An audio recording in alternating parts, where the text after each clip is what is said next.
கொஸ்டினை பொறுத்த வரைக்கும் சரியான கூற்றை தேர்வு செய்க அப்படிங்கிறாங்க. இப்போ ஃபர்ஸ்ட் ஒன் பாருங்க. பாளையக்காரர் முறை காகித்திய பேரரசில் நடைமுறையில் இருந்தது அப்படிங்கிறாங்க. இது கரெக்ட் தான். ஏன்னா 1530 வராங்கலை சேர்ந்த காகித்திய அரசனான பிரதாபருத்ரன் காலத்துலதான் முதல்ல இந்த முறை அறிமுகம் செய்யப்பட்டது. அப்ப இது கரெக்ட் தான். இப்ப ரெண்டாவது, அதுக்கப்புறம் மூணாவது ரெண்டையும் சேர்த்தே பார்க்கலாம். இது ரெண்டுமே கரெக்ட் தான்.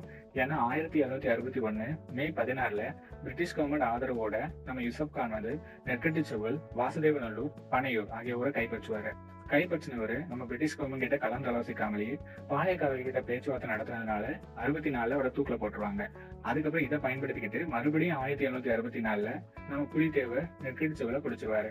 ஆனாலும் கேப்டன் கேம்ப்வெல் வந்து 1767 புலித்தேவரை தோக்கடிச்சு மறுபடியும் நெற்கட்டு செவ்வலை கைப்பற்றிடுவாரு. நாலாவது ஆப்ஷன் அப்படின்னு பாத்தீங்கன்னா மட்டும் தப்பு. ஏன்னா கட்டபொம்மனோட படைப்பிரிவு கிடையாது, பூலித்தேவரோட படைப்பிரிவுல ஒற்றை தலைமையேற்று வழிநடத்த